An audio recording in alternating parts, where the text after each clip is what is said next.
এই বিচাটোত প্ৰকৃতিৰ সৃষ্টি মানে আমটিৰ আগে আগে এই বিচাটোৰ জন্ম হয়, তাৰপিছত আমটিৰ পিছত মৃত্যু হৈ যায়। আপোনালোকে দেখিছে লাৰিলে একো নহয়, আপুনি এনেকৈ ধৰিব পাৰে, এনেকৈ ধৰিব পাৰে, একো নহয়। বেলেগ বিচা কিন্তু এনেকুৱা লাৰিলে কিন্তু আপোনাৰ খোজাব।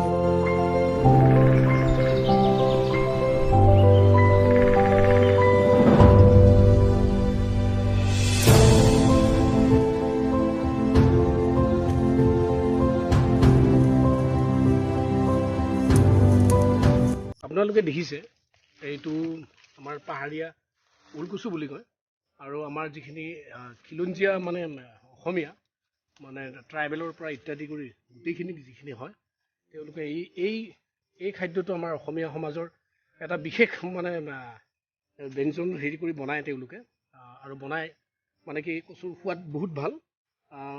এইটো আপোনাৰ এই বাকলিটো গুচাই তাৰপিছত শুনা মাছৰ লগত খাব পাৰে। বিশেষ এটা মানে হেৰি বেমাৰ, বিশেষকৈ আপোনাৰ যিবিলাক দুৰ্বল মানে কি তেজৰ যিবিলাক মানে তেজ কম থাকে, তেজ কম থকা মানুহে যদি এইটো মানে প্ৰায় 15 দিনমান খায়, তেওঁৰ মানে হেৰি তেজৰ শক্তিটো বাঢ়ে আৰু তেজ বহুত উৎপন্ন হয় বুলি আমাৰ হেৰি বিশ্বাস কৰে। আৰু আমাৰ খিলঞ্জীয়া মানুহখিনি হ'ল এইটো আপোনালোকে দেখিছে, এইটো টেঙা হয় এটা, ইয়াত টেপু টেঙা বুলি কয়, গাঁৱলীয়া ভাষাত কয়।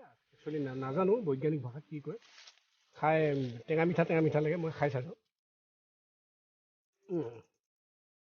সুন্দৰ, এই গৰমত মানে খাই বহুত ভাল লাগিছে। টেঙা আৰু মিঠা লাগে, আপোনালোকে খালে গম পাব কিমান ধুনীয়া লাগে। ৱাও, কি সুন্দৰ ভিউ!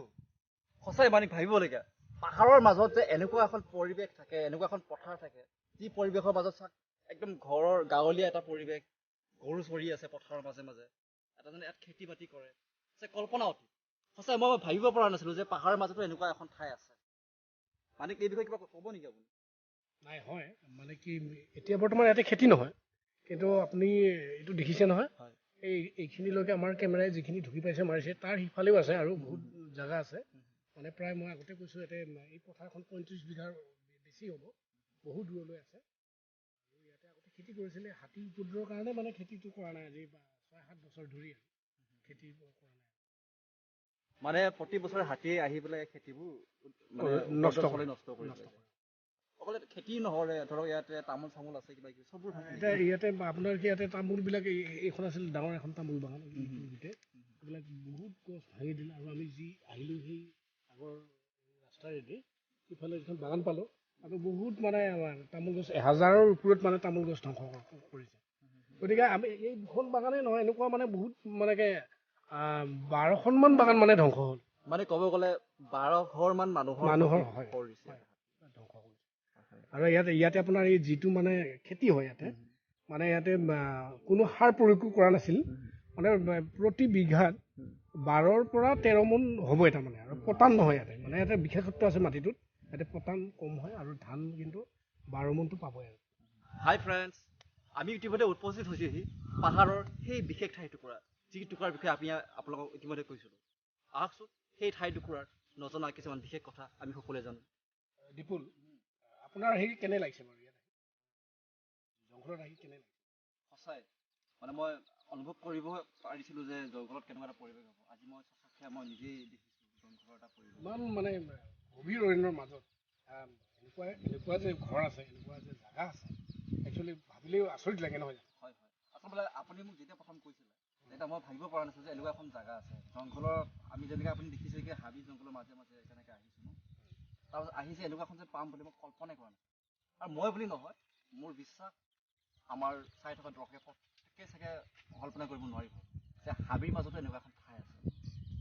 প্ৰায় 30-35 বিঘামান এইটো পথাৰ আগুৰি আছে। এইটো মানে তাতে গোটেই তৰা আছিল, এইবিলাক দেখিছে আপুনি, এইবিলাকত তৰা আছিলে ইয়াত। এতিয়া যিটো পুখুৰী বনাইছে তেখেত এইখিনিতে মই এটা জানো তৰা যিটো গছ হয়, গছটো কেনেকুৱা হয় আমাৰ দৰ্শকক জনাব নেকি গছটো, আৰু তাৰ পৰা কিবা উপকাৰী অপকাৰী?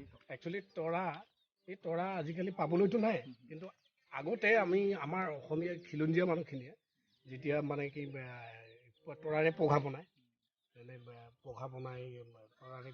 তৰা পঘা বনাই হেৰি কৰে, গুৰু বান্ধে নতুন পঘাৰে। এতিয়া আৰু তৰা প্ৰায় নোহোৱা হোৱাৰ কাৰণে বিলুপ্তি পথত প্ৰায় নাই বুলি ক'ব পাৰি। মানে মৰাপাতেৰে এতিয়া মৰাপাত ৰছী মানে পঘা বনাই মানে সেইটো ব্যৱহাৰ কৰে। আৰু আপুনি দেখিছে এই যে এটা গ্ৰুপে কাম কৰি আছে, সেইটো গ্ৰুপটোৰ নাম হৈছে নীল প্ৰতিভা কালচাৰেল অৰ্গেনাইজেশ্যন, এটা কালচাৰেল গ্ৰুপ। তেওঁলোকে এইবিলাক মানে বনাই আছে, বৰ্তমান কৰি আছে, আৰু তেওঁলোকৰ এই সদস্য হয় এওঁলোক। আৰু এইবিলাক চৰাইবিলাক মানে কি, এইবিলাক দেখিছে এইবিলাক লোকেল চৰাই। তেওঁলোকৰ গ্ৰুপে মানে এইবিলাক আনিছে, আৰু ইয়াৰ পৰা এখন ডাঙৰ ফাৰ্ম বনাব তেওঁলোকে। মানে ইয়াতে ছাগলী আৰু লোকেল চৰাই ইত্যাদি কৰি এনেকুৱা 2-3খনমান তেওঁলোকে ফাৰ্মৰ প্লেনিং কৰিছে। আৰু আপোনাৰ এই তলত কাম কৰি আছে, হাবি জৰি আছে তেওঁলোকে। বৰ্তমান আজি প্ৰায় 20 দিনমান হ'ল নেকি। দীপক দীপক নাথ। আৰু এখেত ভাইটি কি নাম, সমীৰণ হয়। তাক মানে এখেতলোকে তাৰমানে চোৱা চিতাটো কৰি আছে। আৰু কালচাৰেল গ্ৰুপৰ এওঁলোকৰ কালচাৰেল যিটো গ্ৰুপ, সেই গ্ৰুপৰ ডিপল মানে কি সদস্য হয় এওঁলোক। নীল প্ৰতিভা কালচাৰেল অৰ্গেনাইজেশ্যন যিটো গ্ৰুপ, তেওঁলোকে এইটো তেওঁলোকৰ ইচ্ছা, মই জানা মতে আৰু মোক কোৱাৰ মতে, নীলকান্ত আৰু প্ৰতিভাই কোৱা মতে, এইটো মানে শেষলৈ পৰ্যটনথলী হিচাপে কৰিব। কিন্তু তাৰ আগত তেওঁলোকে ইয়াতে কৰিব কি, মানে কালচাৰ মানে কাৰ্বি, কোচ, বড়ো, তিৱা, তাৰপিছত ইত্যাদি কৰি যিখিনি মানে আমাৰ খিলঞ্জীয়া যিখিনি মানে কালচাৰেল আছে, ইয়াতে ৱৰ্কশ্বপ পাতিব, মানে ধৰক প্ৰশিক্ষণ দিয়াব। তাৰপিছত তেওঁলোকে এই প্ৰশিক্ষণৰ যোগেদি অসমৰ বিভিন্ন জনগোষ্ঠীৰ ল'ৰা ছোৱালীক এটা বেলেগ শাৰীলৈ লৈ যোৱাৰ এটা প্ৰচেষ্টা তেওঁলোকে হাতত লৈছে। আৰু 2 নম্বৰ কথাটো হৈছে তেওঁলোকৰ যিটো গ্ৰুপ, সেই গ্ৰুপে বৰ্তমান গোটেই মানে অসমতে নহয়, নৰ্থ ইষ্ট গোটেই মানে পৃথিৱীৰ বিভিন্ন ঠাইতো তেওঁলোকে প্ৰগ্ৰেম কৰিছে। গতিকে তেওঁলোকৰ এটা বিশেষ নাম আছে।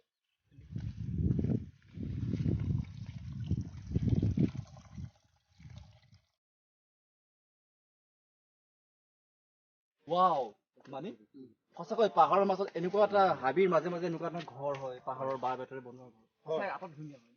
হয় দীপুলদীপ, হয়। আমি মাত দি চাওঁ, নহয় জানো? হয়, তাৰ কাৰণে মই আপোনাৰ দৰ্শকক জনাব বিচাৰিছোঁ যে সঁচাকৈ আপোনালোকে যেনেকৈ ধৰণে কৈছিলোঁ যে পাহাৰৰ মাজৰ এটা বিশেষ অঞ্চল, সেই অঞ্চল সঁচাকৈ এটা বিশেষত্ব আছে। আহকচোন সেই অঞ্চলত বাস কৰা মানুহবিলাকৰ কিছুমান আমি নজনা কিছুমান কথা। আহক। কোনোবা আছে নেকি ঘৰত? হয় আছে। হয়, অলপ ওলাই আহিব। হয় কওকচোন, কি কাৰণে আহিলে? নমস্কাৰ। আপোনালোকৰ নাম কওক। নাম মোৰ জয়ন্ত ৰাভা, প্ৰভাত ৰাভা মোৰ ভাইটি। আপোনালোকে ইয়াতে কেনেকে মানে থাকিলে, ইমান পাহাৰৰ মাজত কেনেকে অহা যোৱা কি কৰিম, আমাৰ মাটি বাৰী নাই, এইটো পাহাৰ আমাৰ, এইটো গাঁৱে আমাৰ। সেইকাৰণে কিছুমান গছ খেতি কৰাৰ অসুবিধা হৈছে। এইটোতো অসুবিধা হ'বই। আমি যদি তামোল লগাব নোৱাৰোঁ, কল লগাব নোৱাৰোঁ, চজনা লগাব নোৱাৰোঁ, হাতী আহি ভাঙি যায়, আমি কি কৰি খাম? আচ্ছা, দীপুল, এওঁলোক হৈছে ৰাভা বুলি কৈছে, মানে ৰাভা, বড়ো আছে, গাৰো আছে। আমাৰ একচুৱেলি ভূমিপুত্ৰ বুলি কয়, নহয় জানো? চৰকাৰে অলপ হেৰি কৰিলে ভাল হয়, সেইকাৰণে মানে আমি নাই, সেনেকে আঁচনি নাহে আমাৰ ইয়াতে। নিশ্চয়কৈ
প্ৰকাণ্ড হাতীৰ খোজ এইবোৰ দেখিবলৈ পাইছে।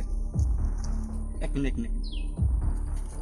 হয়, দৰ্শকসকল দেখিবলৈ পাইছে কেনেকৈ এইবোৰ হাতীৰ খোজ হয়, যিৰ পৰা চাগে 15-20 দিনমান আগতে হাতী ইফালে আহিছিলে, পাৰ হৈছিলে।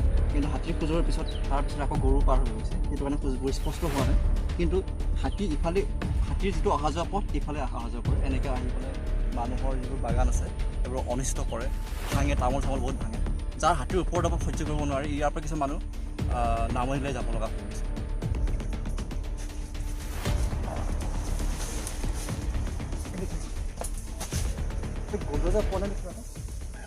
হয় হয়, এইটো বাঘৰে গোন্ধ।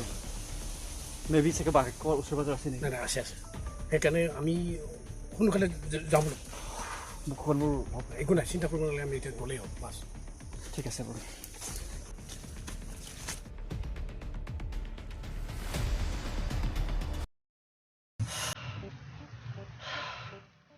হাই ফ্ৰেণ্ডছ, ইতিমধ্যে আপোনালোকে দেখিবলৈ পাইছে পাহাৰৰ মাজৰ সুন্দৰ এটা পৰিৱেশ, যিটো পৰিৱেশৰ মাজত একাংশই কষ্টৰে জীৱন যাপন কৰিবলগীয়া হৈ আছে। কিদৰে জীৱন যাপন কৰিছে ইতিমধ্যে আপোনালোকে দেখিবলৈ পাইছে।